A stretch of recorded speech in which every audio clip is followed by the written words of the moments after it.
প্রায় অনেক দিন পরেই বড় ভিডিও আপলোড করলাম। হ্যালো এভরিওয়ান, নমস্কার সবাইকে। কেমন আছো সবাই? সবাই কেমন আছো অবশ্যই বলবে, কারণ আমরা নেটের কারণে অনেক অনেক খারাপ আছি সবাই। যারা কন্টেন্ট তৈরি করি তারা খুবই কষ্টে আছি। বিশ্বাস করো, আমার সব কিছু ডাউন করে দিয়েছে। আমার একদম খারাপ লাগতেছে যে এতটা কষ্ট করে যেটুকুনি এতটা কষ্ট করে এনেছিলাম সবটুকু এইভাবে ফেসবুক ডাউন করে দিবে একদম ভাবিনি। তো আমাদের তো কোনো কিছু করার ছিল না, যেহেতু নেট ছিল না। এরপর ভিপিএন থেকে এখনও পর্যন্ত নেট চালাচ্ছি পুরোপুরি ক্লিয়ারভাবে। এখনও নেট কেউ পাচ্ছি না আমরা, তাই একটু কষ্টে আছি। তো অবশ্যই জানাবে সবাই কেমন আছো। তো আজকে ব্লগটি একটু সকাল থেকেই স্টার্ট করছি। দেখো, রুটি বানাতে এসেই সবগুলো রুটি এভাবে ফুঁড়ে ফেলেছি আমি। তো শেষ পর্যন্ত বিরক্ত হয়ে আর রুটিটা দেখালাম না। ওইদিকে রুটি বানিয়ে চা খেয়ে ভাতটা বসিয়ে দিয়েছি একটু তাড়াতাড়ি রান্না করব বলে। ভাতটা আমার ফুটে এসেছে।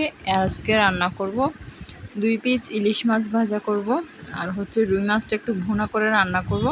সবাই বাসায় খেতে খুবই পছন্দ করে, মানে একটু একদম ভুনা ভুনা করে রান্না করলাম, কোনো রকম ঝোল হবে না, সেরকম করে রান্না করব। তো এখানে প্রথমে আমি আজকে অনেক দিন পর্যন্ত সরষের তেল খেতে পারছি না। তেল আপনার নেটের কারণে অর্ডার করতে পারিনি, যেহেতু অনেক দূর থেকে তেলটা অর্ডার করে আনা হয়। তো প্রথমে আমি মাছগুলোকে এরকম একটু ভালো করে টুকটুকে লাল করে ভেজে নিয়েছি। বাসার সবারই আবদার ছিল এরকম একটু টুকটুকে লাল করে ভেজে নিয়ে রান্না করব, তাই মশলাটা একটু বেশি পরিমাণ করে দিয়েছি। দিয়ে যে দেখো, হালকা মাছটা সিদ্ধ হওয়া পর্যন্ত আর পানিটা দিয়ে দিব অবশ্যই, যদিও পরে পানিটা একদম শুকিয়ে নেব।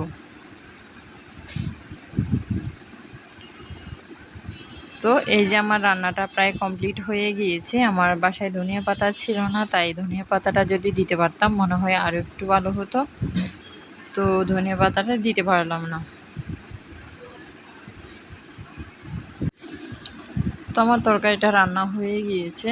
ওইদিকে প্রেশার কুকারের মধ্যে ছোলার ডাল বসিয়ে দিয়েছিলাম। অনেকক্ষণ পর ডালটা আমার ফুটেছে। তো শাক দিয়ে রান্না করব, তেলাকুচি শাক দিয়ে। ওইটা মূলত আমি 3টা শুকনো মরিচ আর রসুন, বেশ কিছুটা রসুন কুচি দিয়ে তেলে দিব। এই যে দেখতে পাচ্ছ, রসুনের ফ্লেভারটা কেন জানি আমার খুবই ভালো লাগে।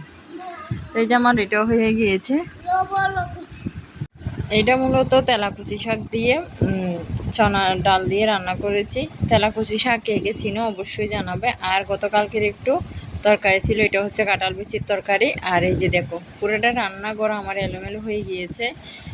তো সবারই হয়তো বা রান্নার শেষে এগুলো সবগুলো পরিষ্কার করে নেব। আর এদিকে একটু চা বসিয়ে দিয়েছি। দুপুর টাইমে সবাই একটু চা খেতে চাই, সেটা গরম হোক কিংবা শীত।